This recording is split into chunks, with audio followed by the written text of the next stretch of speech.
warahmatullahi wabarakatuh.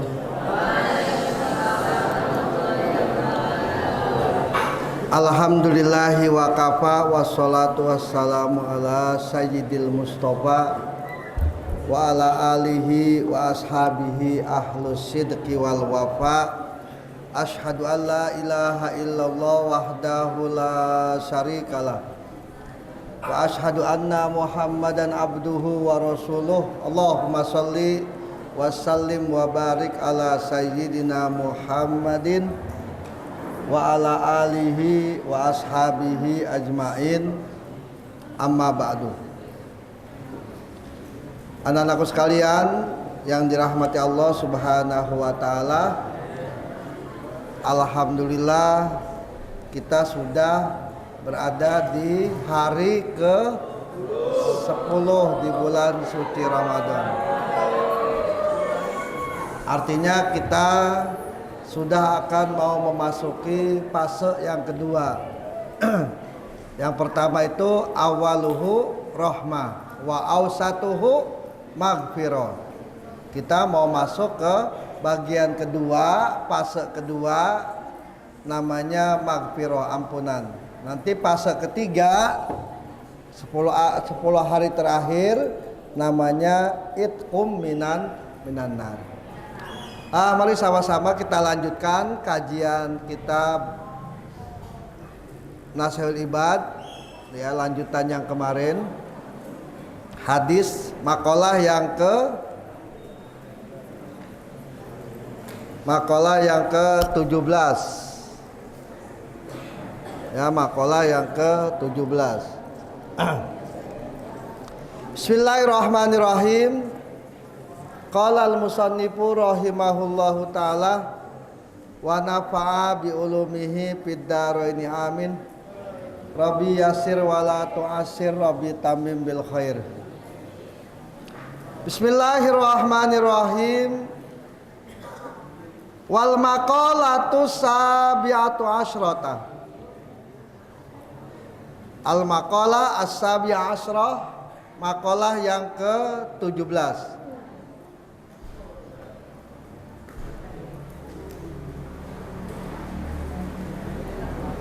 Kila tuba ay al khairul kasir.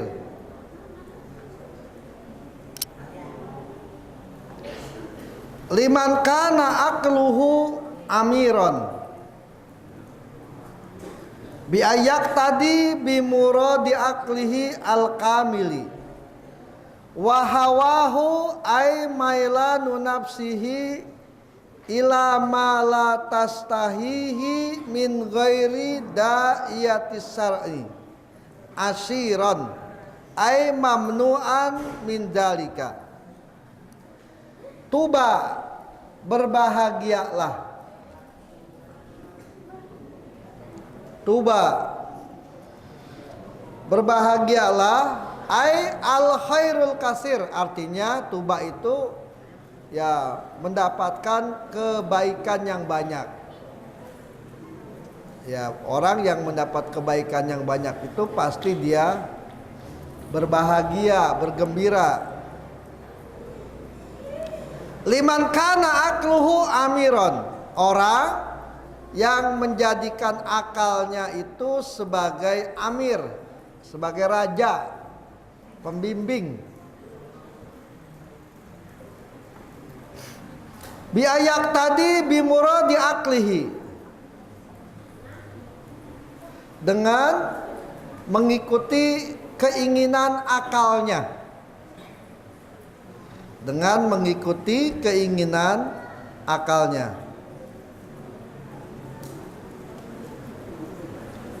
Wahawahu, dan hawa nafsunya. Wahawahu, dan hawa nafsunya. Ay mailanu nafsihi, artinya kecenderungan jiwanya, kecenderungan hawa nafsunya.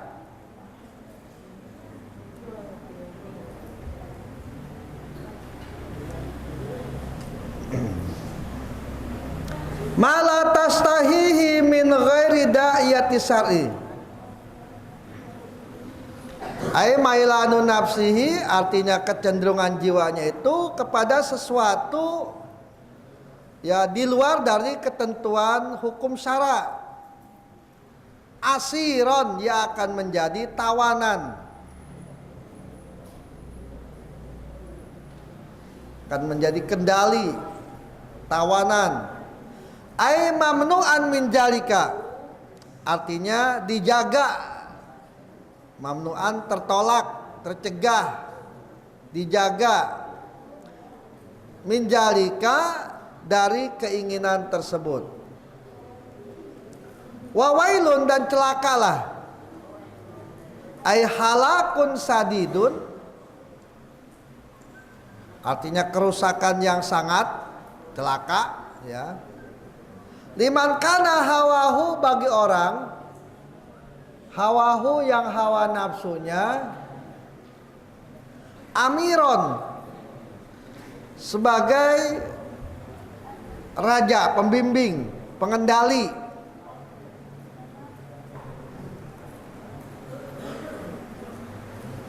Bi'an arsalaha ila mustahiyatiha, dengan membiarkannya ila mustahiyatiha, pada semua keinginannya. Wa akluhu, dan akalnya asiran, menjadi tawanan. Ai mamnu'an min nahwi at-tafakkur. Ai mamnu'an artinya mamnu, tercegah. Min nahwi, dari sepertinya, semisalnya. At-tafakkuru, yakni tafakkur. Fi ni'amillahi ta'ala, pada nikmat Allah ta'ala.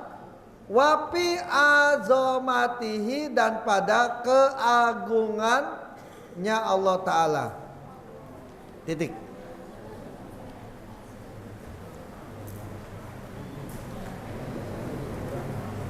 Kelas, ayo. Ini kelas berapa nih, baru pada datang ini? Ini depan apa ini, pasukan bendera Perancis?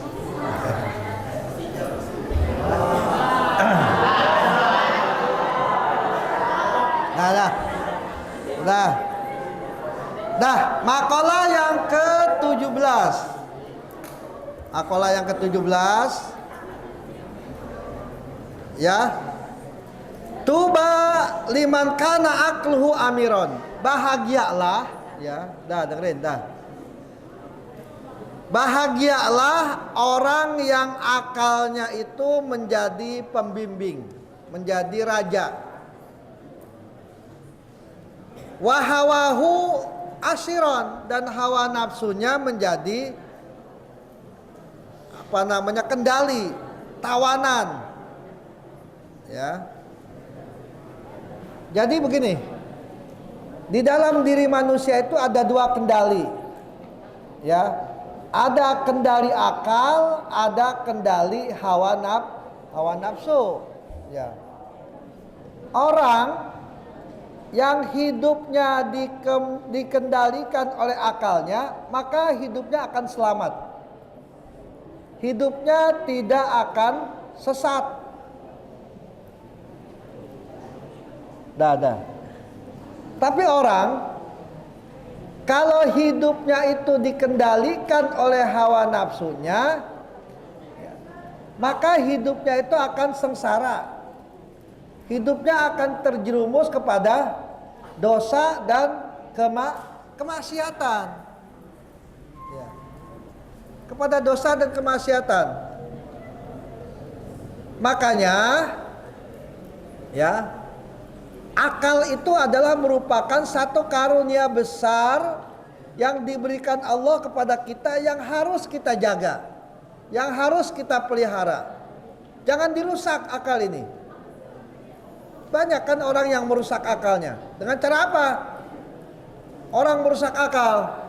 Orang merusak akalnya itu dengan cara minum minuman keras, dengan cara narkoba. Ya. Itu adalah orang yang merusak akalnya. Ya, akalnya awalnya sehat. Karena minum minuman keras, akhirnya akalnya jadi kacau. Ya. Karena akibat narkoba, akalnya jadi tidak bisa berpikir dengan benar. Ya, dengan benar. Itu artinya orang yang seperti itu orang yang tidak mensyukuri karunia yang sangat besar. Kenapa? Karena yang membedakan antara kita manusia dengan binatang itu adalah akal. Ya, kamu bisa beda dengan monyet itu karena kamu punya akal. Monyet mata punya nggak? Monyet mata punya nggak? Berapa? Ya, kamu mata punya nggak? Berapa? Monyet hidung punya nggak? Ya, berapa? Ya, 1. Segala yang kita miliki dari panca indera itu juga ada pada monyet. Tapi yang tidak ada pada monyet itu adalah dia diberikan kepala tapi tidak diberikan akal. Ya.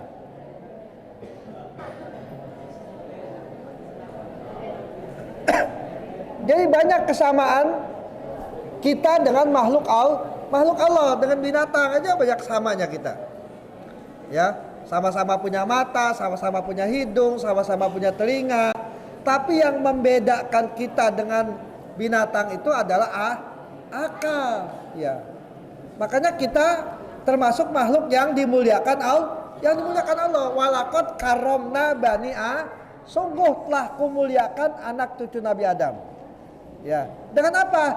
Dengan Allah berikan kepadanya akal. Ya. Sama dengan pohonan juga. Ya. Pohonan ada jantungnya nggak? Jantungnya ada nggak pohonan? Pohon pisang jantungnya ada nggak? Ada jantung pisang itu, ya. Tapi hatinya ada nggak? Hati pisang itu ada nggak? Nggak ada. Pohon pisang itu punya jantung tapi nggak punya hati. Tapi manusia punya jantung dan punya hati. Itulah bedanya. Jadi banyak kelebihan yang Allah berikan kepada manusia dibanding dengan makhluk-makhluk Allah yang lainnya. Maka akal itu adalah merupakan satu karunia besar yang harus disyukuri. Makanya kata Nabi, ad-dinu huwal aklu, la dina liman la akla lahu. Agama itu akal. Jadi nggak ada agama buat orang yang tidak punya akal. Orang gila wajib sholat nggak? Tidak. Orang gila wajib puasa nggak? Makanya kalau orang akalnya sehat terus kok nggak puasa, ya sama dengan orang gila namanya. Itu bukan orang sehat itu. Secara akal sehat, ya. Tapi akal sehatnya tidak digunakan untuk kebaikan. Ya. Kenapa orang gila itu nggak wajib sholat? Kenapa orang gila itu nggak wajib puasa? Ya, karena orang gila itu akalnya sudah tidak berfungsi. Artinya sudah tidak kena ketentuan hukum syara. Kalau kamu pengen bebas hidup ya bebas, sah-sah aja, boleh. Tapi jadi orang gila, bebas hidupnya. Ya, nggak sholat, nggak puasa, ya jalan di tengah jalan tanpa pakaian. Ya kan orang gila begitu, nggak punya rasa malu. Kenapa? Karena akalnya sudah Coba itu, ini yang bagian ini nih, berisik amat nih. Samping, jangan berisik. Ya, karena akalnya sudah tidak berfungsi. Ya, makanya kata Nabi, ad-dinu huwal aqlu la dina liman la aqla lahu. Agama itu bagi orang yang berakal. Maka enggak ada agama buat orang yang tidak berakal. Maka Mari sama-sama manfaatkan akal yang Allah berikan ini untuk apa? Untuk berpikir dengan pemikiran yang cerdas, ya. Dengan pemikiran yang baik. Jangan sampai akal kita itu disetir oleh hawa nafsu kita. Ya. Jadi kata makalah ini, tuba liman, ya, bahagialah orang yang menjadikan akalnya sebagai raja dan hawa nafsunya sebagai tawanan. Ya. Sebagai tawanan. Jadi hawa nafsunya itu selalu mengikuti kepada akalnya. Makanya kalau orang akalnya sehat, tatkala dia mau berbuat kejahatan, tatkala dia mau mencuri, tatkala dia mau mengambil hak orang lain, pasti antara akal dan hawa nafsunya itu apa? Ya saling berontak. Akalnya itu berontak pasti. Ya, artinya menyalahkan kalau perbuatan itu adalah perbuatan yang tidak baik, mencuri perbuatan yang tidak baik. Kalau dia akalnya sehat. Tapi kok kenapa dia masih mau mencuri? Padahal akalnya sehat. Karena akalnya sudah dikuasai oleh hawa nafsunya. Jadi orang yang akalnya sudah dikuasai oleh hawa nafsunya, ya, maka orang itu lebih dominan hidupnya ke arah kemaksiatan, ya, kepada perbuatan-perbuatan yang dosa, ya. Wa wailun liman kana hawahu amiron. Celaka nih, kebalikannya, ya. Jadi yang celaka itu adalah orang yang menjadikan hawa nafsunya itu sebagai raja dan akalnya itu sebagai tawanan, ya. Jadi segala-galanya tatkala dia mau berbuat, dia nggak berpikir sehat. Yang penting dia bisa memuaskan hawa nafsunya. Maka ada ungkapan gini, an-nafsu katifli. Mahfujat nih, hafal nggak? An-nafsu katifli, in tuhmilhu syabba ala hubbir rada wa in tabtimhu yanfatimi. Ya. Jadi nafsu itu ibarat apa? Ibarat anak kecil, an-nafsu katifli. In tuhmilhu ala sabbahu ala hubbir rada, kalau kita terus membiarkan dia senang menyusu, itu namanya, netek sama ibunya, dibiarkan saja, ya, maka dia terus sampai besar itu akan netek sama ibunya. Tapi wa in tabtimhu yanfatimi, kalau kita pisah, ya, makanya kan di dalam Islam itu ada aturannya, ya. Kalau anak sudah 2 tahun maka pisahlah, sapihlah. Agar apa? Agar tidak terus dia menetes sama ibunya. Ya. Jadi kebiasaan yang semacam itu akan terus berkelanjutan. Coba. Anak kalau dibiarkan saja, ya, sampai umur besar itu masih minta nyusu sama ibunya. Coba. Itu nafsu seperti itu. Kalau tidak kita kendalikan, ya. Kalau tidak kita kendalikan, nafsu itu bagaikan seperti anak kecil yang biasa menyusu sama ibunya. Sampai dewasa pun terus dia akan minta susu sama ibunya. Ya, makanya hawa nafsu kita ini harus dibentengi dengan apa? Di samping akal, iman. Ya, iman juga harus membentengi hawa nafsu kita. Ya.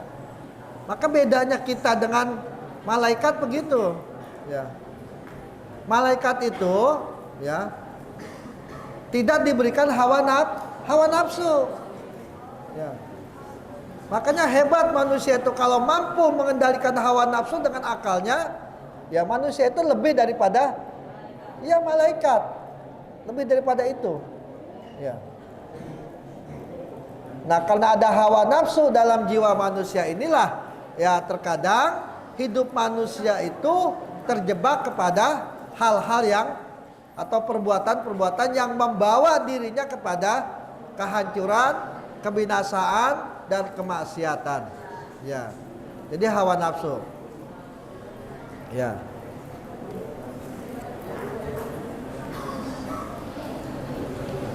Wa wailun liman kana hawahu amiron wa aqluhu asiron. Jadi celaka orang yang hidupnya itu dibimbing oleh hawa nafsunya, bukan oleh akalnya.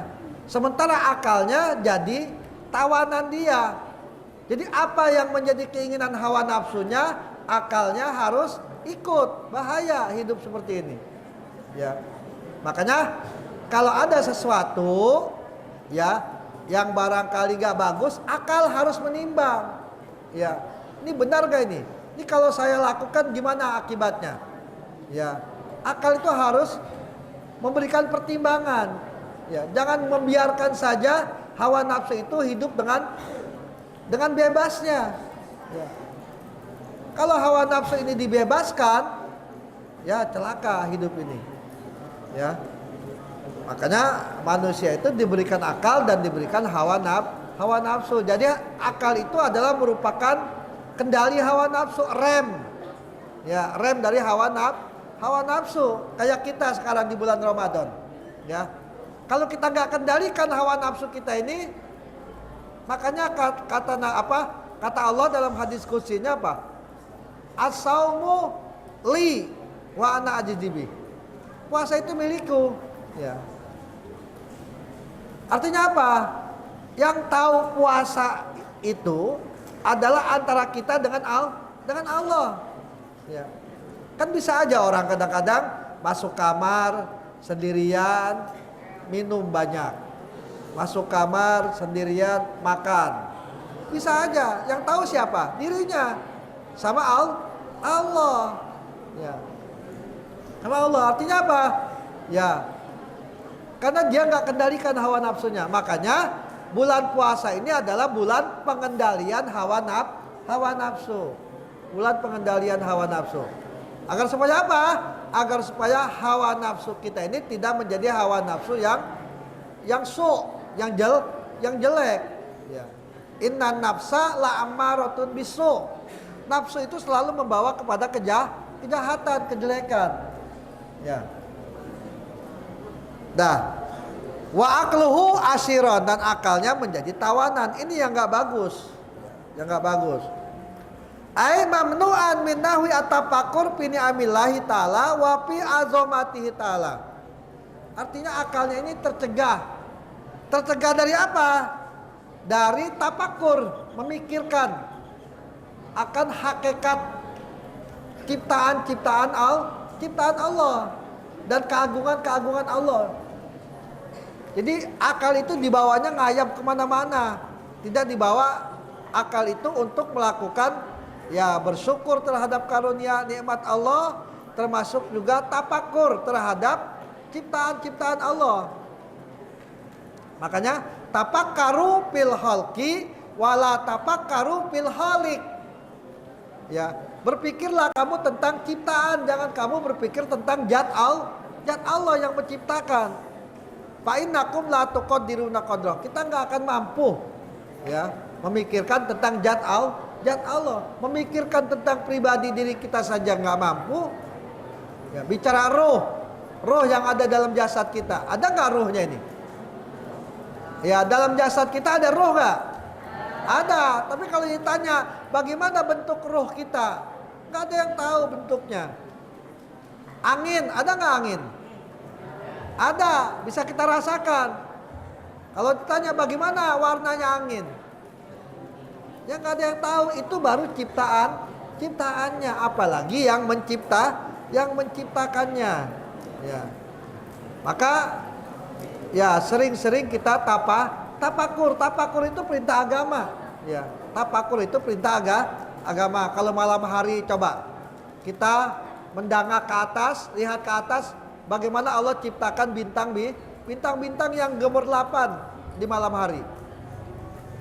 Kalau kita jalan-jalan ke laut, ya jangan sekedar hura-hura jalan-jalan. Disitulah saatnya kita tafakur betapa Allah jadikan lautan ini tanpa ada batasnya, tanpa tepi.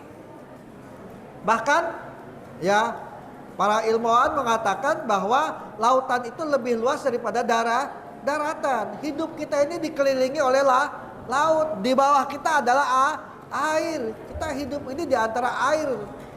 Ya, dikelilingi oleh air. Di situ kita tapakur. Jalan-jalan ke puncak, lihat gunung, tapakur. Bagaimana Allah ciptakan gunung, Allah ciptakan pohon-pohon. Ya, ini semua adalah karunia nikmat yang harus disyukuri. Ya. Dah, titik. Wal maqalatu samina asrah. Maqalah yang ke-18. Kila.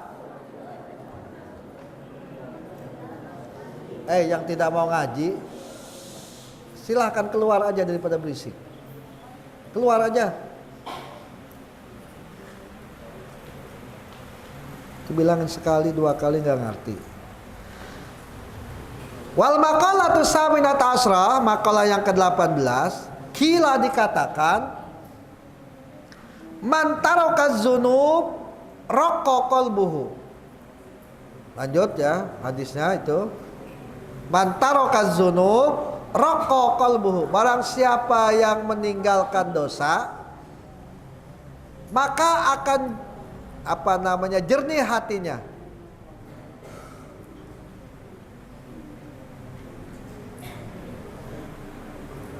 Fayaqbalu an-nasiha wa yahsyaulaha. Fayaqbalu, maka dia menerima an-nasihata, nasihat. Wa yahsyaulaha, dan dia merasa takut ya dengan nasihat-nasihat yang membawa dia kepada azab dan siksaan Allah Subhanahu wa taala. Wa man tarakal haram, dan barang siapa yang meninggalkan perkara yang haram, ya. Fil mat'umi, pada makanan, wal malbusi, dan pakaian, wa ghairihima, dan selain keduanya, wa aklul halali, dan makan barang yang halal, sopat fikratuhu, maka akan bersih pikirannya. Sopat fikratuhu, maka akan menjadi bersih fikratuhu, pikirannya. Ala masnu'atillahi ta'ala, atas ciptaan-ciptaan Allah ta'ala, adalah yang menunjukkan ala ihya'illahi ta'ala, bahwasanya Allah menghidupkan al-khalqa, makhluk, ba'dal mauti, setelah mati. Wa ala wihdatihi, dan atas keesaan Allah Ta'ala, wa qudratihi, dan kekuasaan Allah Ta'ala, wa ilmihi, dan ilmunya Allah Ta'ala. Titik lo.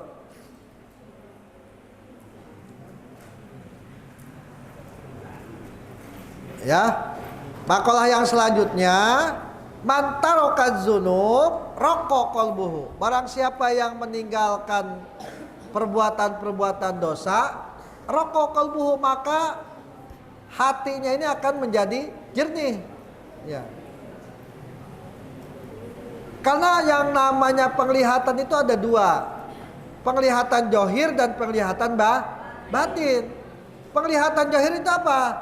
Penglihatan johir itu adalah kedua mata kita ini, ya, yang melihat sesuatu yang johir, yang nampak. Ya, mata batin kita itu apa? Hati. Ya, hati itu adalah mata batin. Dan kalau mata batin ini bersih, jernih, kita bisa melihat keberadaan orang itu. Orang ini baik atau tidak, orang ini jujur atau tidak, ya. Bisa dilihat dengan apa? Dengan mata hati. Ya. Jadi kalau mata kepala ini ya melihatnya sesuatu yang johir saja, yang nampak saja. Lihat perempuan wajahnya cantik, ya mata zohir. Tapi yang bisa melihat bagaimana keberadaan si perempuan ini baik orangnya, mata batin yang bisa melihatnya. Ya. Kan yang namanya johir itu ya kadang-kadang yang batin itu belum tentu sama dengan johirnya. Ya. Johirnya bagus, tapi batinnya belum tentu bagus. Ya. Batinnya belum tentu bagus. Tapi biasanya memang ya az-zahir mir'atul bawatin, biasa begitu Bang. Yang namanya zahir itu menjadi kaca batinnya seseorang. Ya. Orang kalau luarnya sudah bagus, akhlaknya bagus, oh berarti kepribadiannya juga bagus. Tapi orang kalau kesehariannya udah nggak bagus, akhlaknya jelek, ya batinnya juga jelek pasti. Jadi kalau kita sudah tahu hal-hal yang semacam itu, ya jangan berkawan dengan yang seperti itu. Kita tahu dia malas, belajar malas, sholat malas, tapi kamu berteman dengan dia, ya salah itu namanya. Tawan dari mata zahir aja udah seperti itu, apalagi batinnya. Orang kalau zahirnya saja udah nggak bagus, apalagi batinnya. Ya makanya kalau kamu berkawan itu pilih kawan yang baik, secara paling tidak zahirnya lah baik. Orangnya rajin ibadah, orangnya rajin melaksanakan sholat, itu yang diikutin. Ya, jangan ngikutin orang yang malas. Yang malas malah diikutin. Akhirnya apa yang terjadi? Kita sendiri akhirnya ikut kepada kemalasan, malas juga. Su'ul khuluqi yu'di. Jadi akhlak yang jelek itu menular. Ya. Jadi kalau temennya akhlaknya nggak bagus, ya jangan diikutin. Ini kadang-kadang akhlaknya nggak bagus, malah banyak pendukungnya, diikutin, dijadiin ketua, dijadiin pimpinan, rusak kamu, rusak.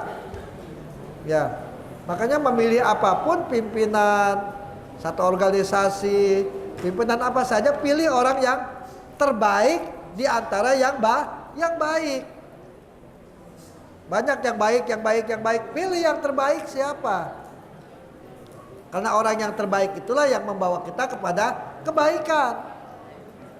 Kalau pimpinannya, pengurusnya saja udah gak baik, ngasih contoh yang jelek, gak usah diikutin. Ya. Makanya pengurus itu harus merubah diri. Saya pengurus, orang yang ditiru oleh anggota saya, maka saya harus memberikan contoh yang baik, yang terbaik. Makanya Nabi Shallallahu Alaihi Wasallam, ya, sebelum dia menginformasikan sesuatu, Nabi lebih dahulu melakukannya. Nabi sendiri yang melakukannya, baru diinformasikan kepada para sahabatnya. Jadi dikasih contoh dulu. Ya, jadi pengurus itu seperti itu. Jangan pengurus itu memberikan contoh-contoh yang nggak bagus. Ya, justru segala sesuatu, sholat jamaah, pengurusnya paling dulu masuk ke masjid. Ya, sebelum, ya walaupun sebagian barangkali pengurus murah anak-anak itu, guprak anak-anak itu. Harus seperti itu.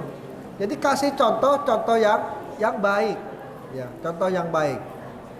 Ya makanya kamu juga kalau mengambil contoh, ambillah contoh yang baik, jangan ngambil contoh yang buruknya.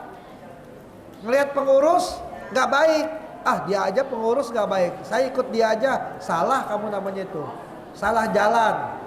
Ya itu namanya orang berada dalam sesat kamu itu.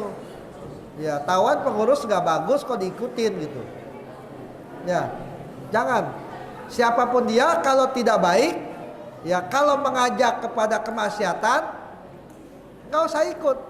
Jangankan itu, ya sama orang tua saja kita harus hormat, kita harus taat dengan orang tua. Selagi orang tua itu membawa kita kepada kebaikan, ya untuk menyembah Allah. Tapi kalau orang tua itu mengajak kepada kemusyrikan, ya kemusyrikan jangan, nggak usah diikuti. Ya, nggak usah diikuti. Nabi Ibrahim saja dengan ayahnya Azar bertentangan. Kenapa? Karena ayahnya tidak mau mengikuti ajaran yang dibawa oleh Nabi Ibrahim. Ya. Tapi apa? Kata Allah dalam Al-Quran, wasahibhuma fid dunya ma'rufa. Tapi kalau dalam urusan dunia, temanin. Ya. Orang tua berlainan agama, ya nggak ada masalah. Tapi dalam urusan ketaatan kita harus tetap taat. Dalam urusan duniawi, ya kita harus taat kepada dia. Karena walau bagaimanapun itu memang orang tua yang harus kita hormati. Ya. Tapi dalam urusan akidah, ya tidak boleh kita mengikutinya dalam urusan akidah. Ya, jadi mantarokaz dzunub, orang yang meninggalkan dosa, hatinya itu akan jadi jernih. Ya, seperti yang kemarin saya katakan, ya. Jadi orang itu kalau sudah berbuat dosa, ya, terus enggak beristighfar, maka dosa itu akan menjadi titik hitam. Dosa lagi, titik lagi, dosa lagi, titik lagi. Lama-lama apa? Lama-lama ini hatinya menjadi hitam, kelam. Kalau sudah hitam bagaimana? Sudah tidak bisa menerima nasihat agama. Susah buat terima nasihat agama itu.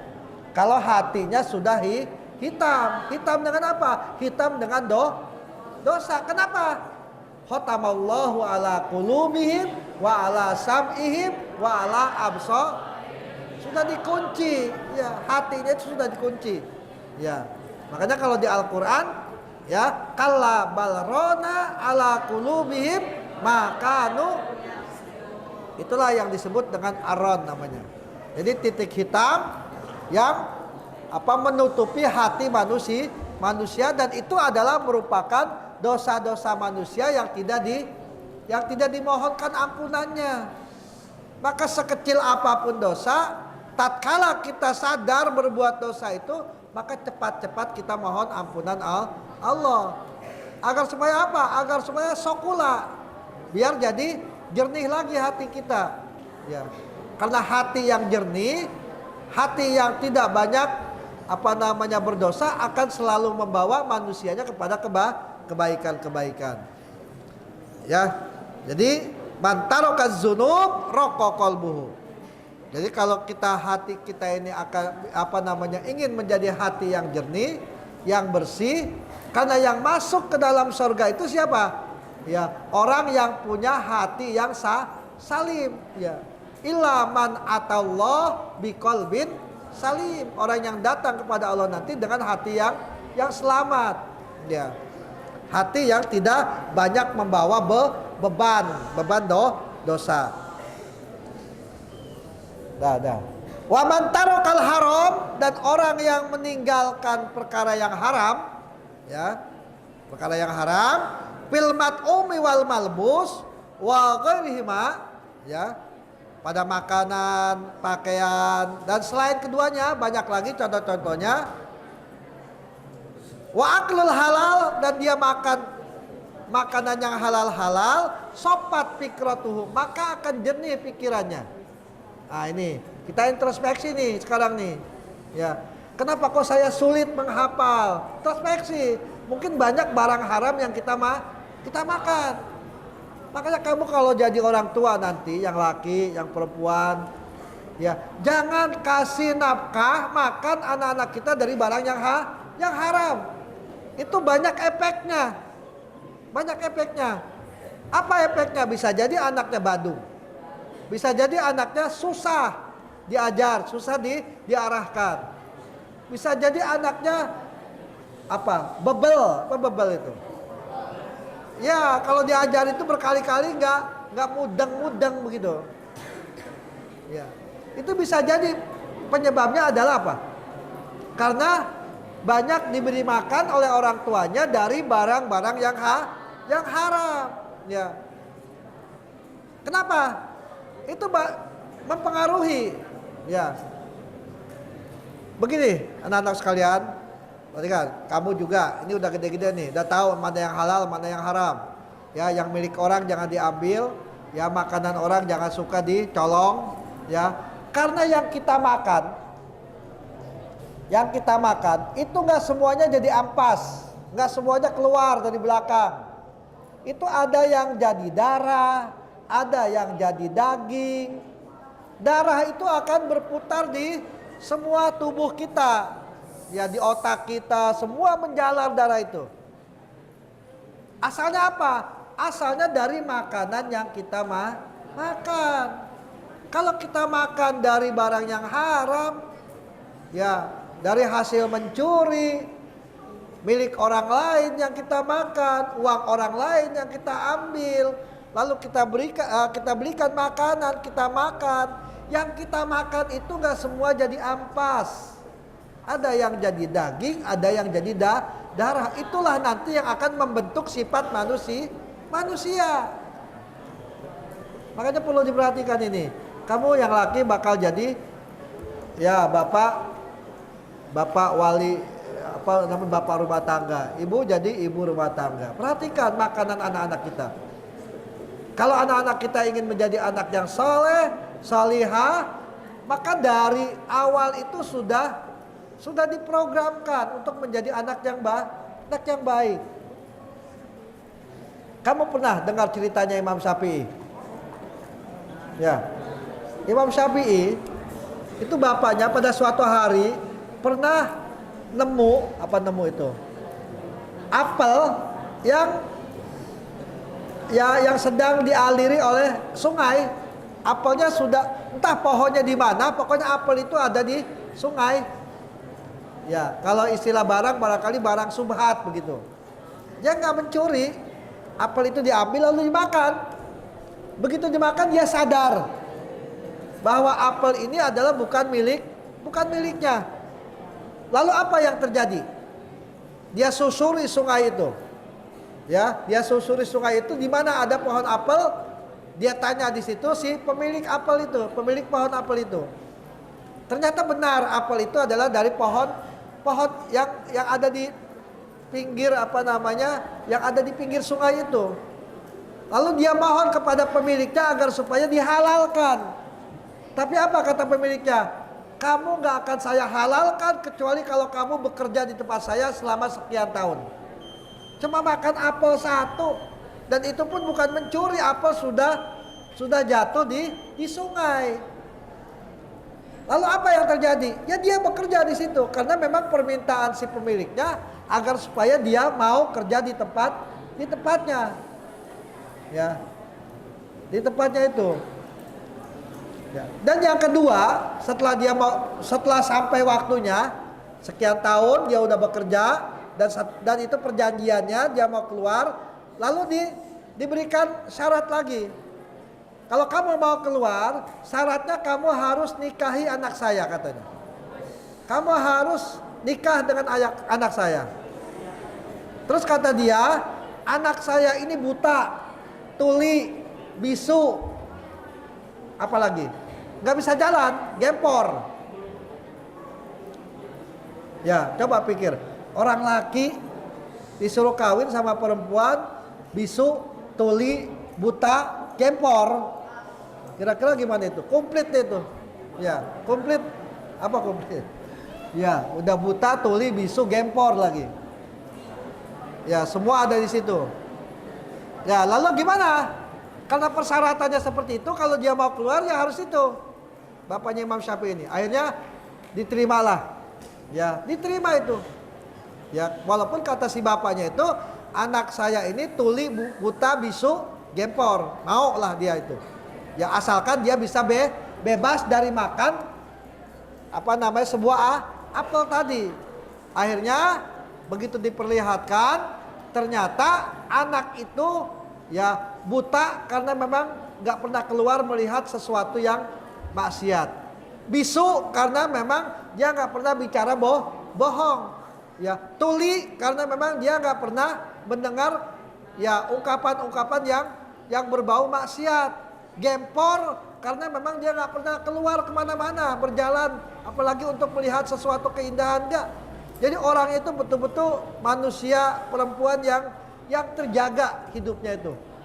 Ya, matanya dijaga, ya, penglihatan pendengarannya terjaga, mulutnya dijaga, sampai kaki dan tangannya juga terjaga. Ternyata pengertian buta, tuli, bisu, gempor itu adalah karena perempuan itu tidak pernah, artinya selalu menjaga panca inderanya dari hal-hal yang menyebabkan dosa. Akhirnya ya menikahlah dia dan lahirlah Imam Syafi'i.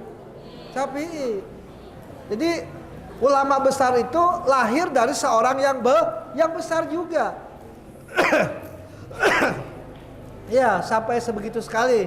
Hanya minta dihalalkan ya sebuah apel yang bukan dari hasil mencuri, itu juga apel yang ada di kali. Ya, istilah kata kalau dia nggak ambil juga tuh apel paling kemana gitu, ke laut barangkali. Ya, sampai sebegitu sekali. Waroknya orang-orang di zaman dahulu. Coba kita mah, ya, jangankan nemu, ya, yang punya orang aja diambil, kira-kira kayak begitu. Ya, makanya dijaga hal-hal yang semacam ini. Ya. Waman aklul haram dan barang siapa, waman tarokal haram dan barang siapa yang meninggalkan perkara yang haram, fil mat'um wal malbus, pada makanan, pakaian juga sama. Ambil sendal temennya tanpa izin, nggak boleh. Ya, mendingan nggak usah pakai sendal, nyeker aja. Ya, jangan ada sendal punya temannya, diambil, dipakai, digosok. Ya. Dosa itu gosok itu. Jangan pakai kaidah ulima ridouhu, belum tentu. Ya. Temannya juga mau ke masjid, sama-sama mau ke masjid. Ya, sendalnya digosok sama kamu, dipakai duluan. Kira-kira jadi gak aja ke masjidnya? Kalau dia nggak pakai sendal bisa nggak jadi. Artinya dia mau berbuat kebaikan, akhirnya tidak terlaksana. Ya. Fil mat'um wal malbus, pakaian-pakaian juga. Ya, jangan suka mengambil hak orang lain, pakaian orang lain. Baik yang kelihatan maupun yang tidak kelihatan. Yang tidak kelihatan apa? Nyolong sempak misalkan. Ya nggak boleh. Ya. Jangan. Ya. Wa ghairihi ma wa aklul halal sopat fikratuhu. Dan makan yang halal, maka akan jernihlah pikirannya. Jadi kalau pikiran itu mau jernih, cerdas, mudah menghafal, jaga dirinya dari perkara-perkara yang haram, dari perkara-perkara yang subhat. Pelihara, jaga itu. Ya, kalau kita ingin pikiran kita ini jernih, mudah dalam menghafal, mudah dalam menangkap pelajaran. Ya, dibiasakan. Ya. Jadi kalau kamu tahu hal-hal yang semacam ini sekarang, nanti tatkala kamu berumah tangga, punya anak, jaga anaknya dari hal-hal yang membuat dia makan makanan yang haram. Karena itu akan mempengaruhi ya keberadaan si anak akan mempengaruhi. Ala masnu'atillahi ta'ala adalah ala ihya'illahi ta'ala al-khalqa ba'dal maut. Ya. Ala masnu'atillahi ta'ala, ya, atas ciptaan-ciptaan Allah Ta'ala adalah ala ihya'illahi ta'ala al-khalqa ba'dal maut. Ini menunjukkan bahwa Allah Ta'ala itu yang menghidupkan makhluk setelah kematian. Jadi kita ini udah fase keberapa ini hidup ini. Jadi kita ini dari sesuatu yang tidak ada menjadi ada. Dulu kita ini nggak ada, ya. Dengan perantara kedua orang tua, lalu wujudlah kita, ya. Dari sesuatu yang mati, dihidupkan kita. Satu saat kita dimatikan lagi. Fahyakum summa yumitukum summa yuhyikum. Kemudian, ya, setelah mati nanti satu saat kita dibangkitkan kembali. Di mana? Sudah bukan di alam dunia, di alam mahsyar. Alam di mana kita mempertanggungjawabkan segala amal ibadah kita. Jadi hidup ini nggak main-main, ya. Ini hidup di dunia ini baru ya belum seperempat perjalanan lah hidup kita ini. Ya. Jadi jangan dianggap kematian itu sudah habis ceritanya, tidak. Ya, belum. Ya, habis ceritanya nanti kalau kita sudah Allah masukkan ke dalam surga baru habis ceritanya. Kalau di dunia ini belum seberapa, dan ini memang tempatnya kita memperbanyak kebaikan. Ad-dunya majra'atul akhirah. Dunia itu adalah ladang akhirat. Tanami ladang kita dengan kebaikan. Ya, untuk apa? Untuk bekal kita di akhirat. Kan tergantung dari tanaman kita. Kalau banyak kita tanami kemaksiatan, dosa, yang akan kita ketam, yang akan kita panen ya dosa juga. Gak mungkin ditanam dosa, hasilnya pahala, gak mungkin. Orang tanam rambutan akan berbuah juga rambutan, gak mungkin rambutan berbuah duren. Ya, kebaikan dibalas dengan in khairan fa khairun wa in syarran fa syarrun. Kalau kebaikan dibalas kebaikan, kejahatan juga dibalas dengan ya. Wa makan Allah liyadzlimahum. Allah nggak berlaku zalim. Ya. Jadi sekecil apapun kebaikan yang kita lakukan akan dicatat di sisi Allah. Sekecil apapun kejahatan yang kita lakukan juga akan dicatat di sisi Allah. Ya. Jadi hati-hati, ya, itu semua akan kita pertanggungjawabkan di hadapan Allah. Wa ala wihdatihi ta'ala wa qudratihi wa ilmihi, atas keesaan Allah, ya, kuasanya Allah, wa ilmihi, dan ilmunya Allah. Ya, ini semua ya hidup kita ini ya disutradarai oleh Allah. Ya. Jadi kita berada di sini ini semua adalah karena kehendak Allah, bukan kehendak kita.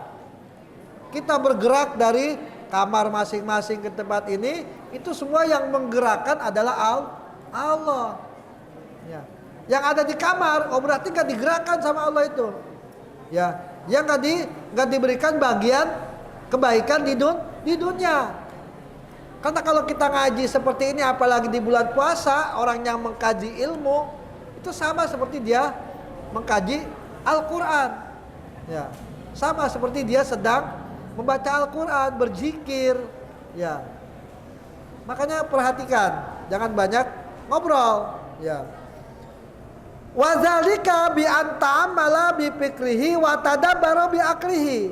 Ya, wazalika, dan yang demikian itu bi anta'amala bi fikrihi, agar supaya dia tadabbur, ta'amul.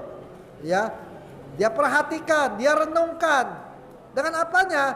Dengan pikirannya dan dengan akalnya. Maka kita harus sering-sering apa? Tadabbur. Maka ada istilah tadabbur alam gitu. Apa tadabbur alam itu? Merenung ciptaan Allah tentang apa? Alam semesta ini, alam jagat raya ini. Ya, tafakur, tadabbur. Kalau kita sering merenung, maka akan tambah keyakinan dan keimanan kita kepada Allah. Ya, kita merenung betapa Allah ciptakan bintang yang gemerlapan, ya, di setiap malamnya. Itu ciptaan Allah. Ya, Allah mampu menciptakan hal yang semacam itu. Jangankan bintang, langit, ya, 7 lapis tanpa tiang Allah mampu. Apalagi hal-hal yang terkait dengan kebutuhan manusia, lebih mampu lagi. Ya, lebih mampu lagi. Ya, wa tadabbara bi aklihi anallaha khalaqahu min nutfatin. Ya, sekarang kita renungkan nih. Allah Subhanahu wa taala ciptakan kita ini min nutfatin firrahimi. Dari nutfah. Apa nutfah itu? Setetes air hina. Firrahimi, di dalam rahim.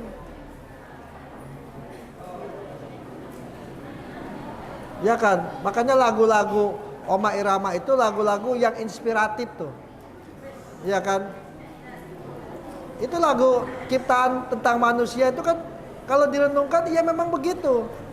Walaupun itu lagu, tapi lagu yang banyak membawa inspirasi tentang kehidupan manusia. Ya kan? Cobalah kau perhatikan bagaimanakah ya Allah ciptakan kita dari setetes air yang hina. Faja'alaha alaqatan summa mudghatan. Dari setetes air yang hina itu Allah rubah menjadi mudghah, menjadi alaqah, segumpal darah. Summa mudghatan, kemudian Allah rubah lagi menjadi segumpal daging. Summa khalaqa minha lahman wa izaman. Kemudian dari situ Allah ciptakan apa? Lahman, daging, wa izaman dan tulang, wa arukon dan urat, wa asoban dan saraf-sarafnya, wa saqqalaha sam'an wa basaron. Laku Allah dari tadi yang Allah ciptakan itu Allah belah. Ya, Allah ciptakan apa? Sam'an wa basaron, ya pendengaran, penglihatan, wa adoan dan anggota badan, anggotanya. Summa sahalal khuruj lil janin.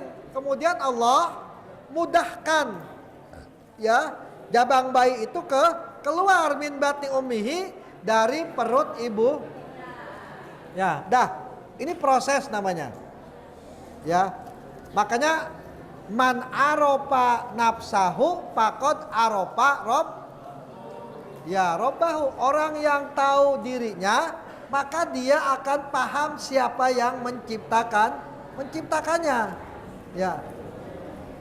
Kenapa orang nggak beriman kepada Allah? Karena dia nggak tahu siapa dirinya sebenarnya, siapa yang menciptakannya, dari mana dia datang, dia nggak tahu itu. Makanya di dalam Al-Quran, ya di dalam Al-Quran, surah Al-Mu'minun itu diceritakan tentang apa? Tentang ciptaan manusia. Di surah Yasin juga ada kan? Awalam yarol insan anna khalaqnahu min nutfatin faiza hiya khosimum. Seperti dalam Al-Quran itu ada proses kejadian manusia, itu ada dalam cerita Al-Quran itu. Ya. Yang pertama, waktu dia jabang bayi, kata Allah, awalam yarol insan anna khalaqnahu min nutfatin faiza huwa khosimum mubin. Nah, begitu dia dewasa, apa kata Al-Quran? Inna nahnu nuhyil mauta wa naktubu ma qaddamu wa asarahum wa kulla syai'in saynahu. Ya. Nah, setelah dewasa lalu dia tua. Apa kata Al-Quran? Wa man nu'ammirhu nunakishu fil khalqi afala. Ya, setelah tua dia mati, nanti dia akan berhadapan dengan Allah. Ya, apa kata Al-Quran? Ya. Jadi al-yawma nahtimu ala afwahihim wa tukallimuna aydihim wa tashhadu arjuluhum bima kanu. Jadi kenapa sih kita sering baca surah Yasin? Agar supaya direnungkan itu surah Yasin itu. Itu proses juga ciptaan Allah terhadap kita makhluknya. Kita diciptakan dari mani, setetes air yang hina. Setelah dewasa kita diberikan pilihan. Inna nahnu nuhyil mauta wa naktubu ma qaddamu wa asarahum. Jadi bekas-bekas perjalanan hidup kita ini dicatat oleh Allah. Nah, nanti kalau udah tua, kita dikembalikan lagi seperti anak kecil kalau udah pikun itu. Nah, begitu tua, lama-lama mati, dan mati nanti kita akan berhadapan dengan Allah. Ya. Makanya di dalam surah Al-Mu'minun ya, ayat berapa itu? Ayat 12, 13 ya. Itu Allah firmankan, a'udzubillahi minasyaitonirrajim. Ingat-ingat hafalannya. Surah Al-Mu'minun itu juz keberapa itu? Yang udah sampai ke juz 18. Udah nyampe? Juz Al-Fuqat kali mah. Ya. Kata Allah dalam Al-Quran, walaqad khalaqnal insana min sulalatin min tin summa ja'alnahu nutfatan fi qararin makin summa khalaqna nutfata 'alaqah fa khalaqnal 'alaqata mudghah fa khalaqnal mudghata izaman fa kasawnal izama lahman summa ansa'nahu khalqan akhar fatabarakallah ahsanul khaliqin. Ini proses. Allah ceritakan dalam Al-Quran. Kenapa Allah ceritakan dalam Al-Quran? Supaya manusia sadar kalau dirinya itu wujud di alam dunia ini berproses. Ya. Makanya proses yang pertama kata Allah apa? Laqad khalaqnal insana min sulalatin min tin. Jadi manusia itu diciptakan dari tanah liat yang pekat, yang hitam, sulalah. Summa ja'alnahu nutfatan fi qararin makin. Dari air yang pekat itu, kalau kita ini udah bukan dari tanah, kita ini diciptakan dari saripati tanah. Kalau Nabi Adam diciptakan dari tanah. Ya. Makanya kalau rewel itu diciptakan dari tanah apa? Tanah kuburan kali. Ya. Dah dengar, ya. Jadi Allah ciptakan min sulalatin min tin. Summa ja'alnahu nutfatan fi qararin makin. Jadi berproses. Ya, air mani itu makanya kalau di dalam hadis itu jelas 40 hari berproses itu. Summa ja'alnahu nutfatan fi qararin makin. Setelah 40 hari berproses, berubah menjadi yang tadinya nutfah berubah menjadi alaqah, segumpal darah. Makanya ada hadis apa? Inna fil jasadi mudghah idza saluhat saluhal jasadu kullu wa idza fasadal jasadu kullu ala wahyal segumpal darah. Ya, faholaknal alaqata mudghah. Dari segumpal darah 40 hari berproses lagi. Jadi apa? Jadi segumpal daging. Maka kamu jangan sombong. Sehebat apapun kamu, awalnya kamu diciptakan dari setetes air yang hina, dari segumpal darah, dari segumpal daging. Lalu kok begitu kamu lahir ke alam dunia dengan dengan sempurna, dengan tampan, dengan cantik, lalu kok sombong? Apa yang mesti disombongkan? Padahal dulu diciptakan dari sesuatu yang tidak ada harga, nggak ada harganya. Siapa yang membeli Armani? Ya ada. Ya Jember orang juga. Ya, tapi begitu menjadi manusia, kok tahu-tahu dia jadi manusia yang sombong. Ya. Faholaknal mudghata izoman. Jadi dari daging itu Allah ciptakan izom, tulang belulang. Ya, pakasaunal izom lahman, lalu tulang belulang itu dibungkus oleh daging. Ya, summa ansa'nahu khalqan akhar. Lalu Allah ciptakan bentuk yang lain. Fatabarakallah ahsanul khaliqin. Maka Maha Suci Allah yang telah menciptakan makhluk yang paling baik, yang sempurna. Itu proses. Ya. Makanya dijelaskan lagi dalam hadis Rasulullah SAW. Inna ahadakum yujma'u fi batni ummihi arba'ina yawman nutfatan summa yakunu alaqatan misla jalik summa yakunu mudghatan misla jalik. Ya.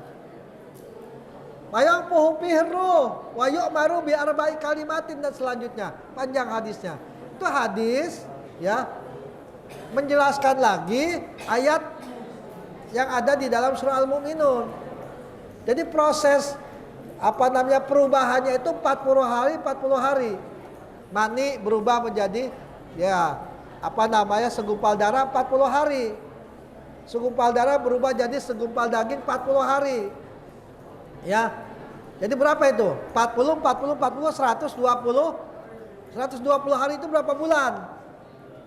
4 bulan. Jadi 4 bulan itu manusia itu, orang itu di dalam kandungan sudah terbentuk manusianya. Maka setelah 4 bulan baru ditiupkan roh ke dalam jasadnya. Ya. Nah, barulah di situ dia menerima nikmat dan karunia Allah. Dari mana? Melalui orang tuanya. Ibunya makan pisang, dia di dalam rahim juga makan pisang, tapi berupa sari-sarinya.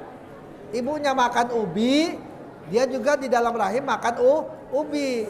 Tapi bukan ubi benerannya, udah merupakan sari dari ubi yang dimakan sama ibunya. Kalau ibunya makan ubi dari mencuri, makan pisang dari mencuri, ini juga dimakan oleh anak yang ada di dalam kandungan, maka bahaya itu. Ya, maka akan terciptalah generasi-generasi yang nggak bagus, yang nggak baik. Ya. Jadi 40 hari, baru setelah 4 bulan, ya Allah tiupkan roh, ya ditiupkan roh ke dalam jasad kita. Ya, itu namanya proses. Biar apa? Biar supaya manusia tahu. Makanya Allah ceritakan dalam Al-Quran. Ya, lalu Nabi juga menceritakan juga prosesnya. Ya, biar supaya lebih jelas lagi. Kenapa? Karena terkait dengan keberadaan kehidupan manusia, rumah tangga manusia. Ya, makanya kalau orang bercerai, ya itu ada masa idahnya. Masa idahnya itu apa? Untuk menunggu apakah orang ini punya janin dari suami yang pertamanya, gitu maksudnya biar ketahuan itunya. Ini jadi Islam itu sudah mengatur bagian-bagian yang semacam itu biar supaya kehidupan ini jadi rapi gitu, jadi beres, jadi benar. Yang terkadang yang nggak mau beresnya itu adalah manusianya. Islamnya sudah mengatur cara-cara ini dengan sebagus mungkin. Maka ikuti aturan-aturan ini. Ya, pahami. Insya Allah kalau kita sudah memahami hal-hal yang semacam ini, ya Allah ciptakan kita dari proses yang panjang, kita sadar akhirnya. Ya, oh iya, kita ini berasal dari seperti itu. Kenapa kita harus sombong? Kenapa kita harus membanggakan diri? Kenapa kita harus ya membangga-banggakan keturunan, membangga-banggakan ya apa namanya kejeniusan, kepintaran kita. Nggak ada yang perlu disombongkan itu. Ya, justru bukan disombongkan, mestinya disyukuri. Allah berikan kita ya otak yang cerdas, syukuri itu. Ya, jaga, syukuri dan jaga. Karena bisa jadi satu saat yang cerdas bisa menjadi nggak cerdas. Kenapa? Kalau diberikan ya apa namanya nutrisi-nutrisi yang nggak baik, ya, yang nggak halal, ya, jadi akan menyebabkan ya hal-hal yang sama. Jaga, pelihara, ya, kesemuanya itu, karena hidup kita ini pada intinya dunia ini adalah merupakan perjalanan kita untuk menuju ke akhirat, ya.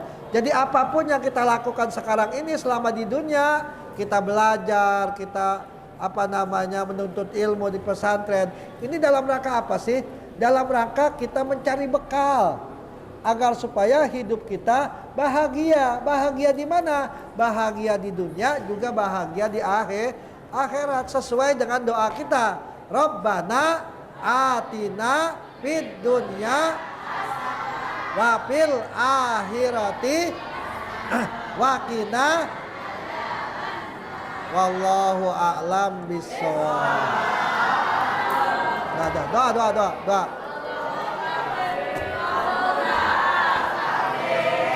Wajanal kafi kapanal kafi lekol kafi kapanal kafi wadi'mal kafi alhamdulillah.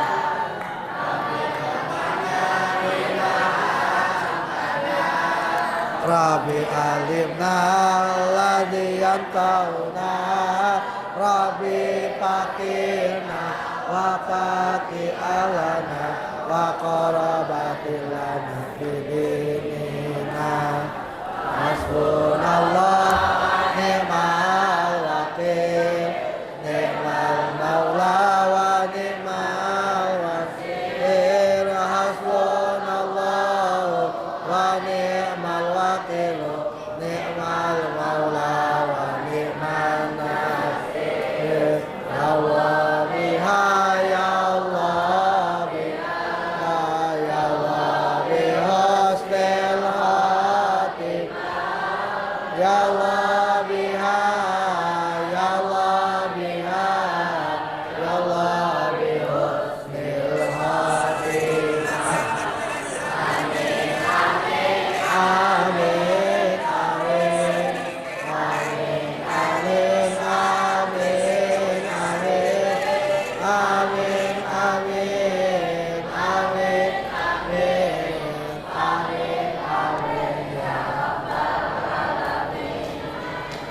Kafaratul majlis. Subhanakallahumma wa bihamdika asyhadu an la ilaha illa anta astaghfiruka wa atubu ilaik. Assalamualaikum warahmatullahi wabarakatuh.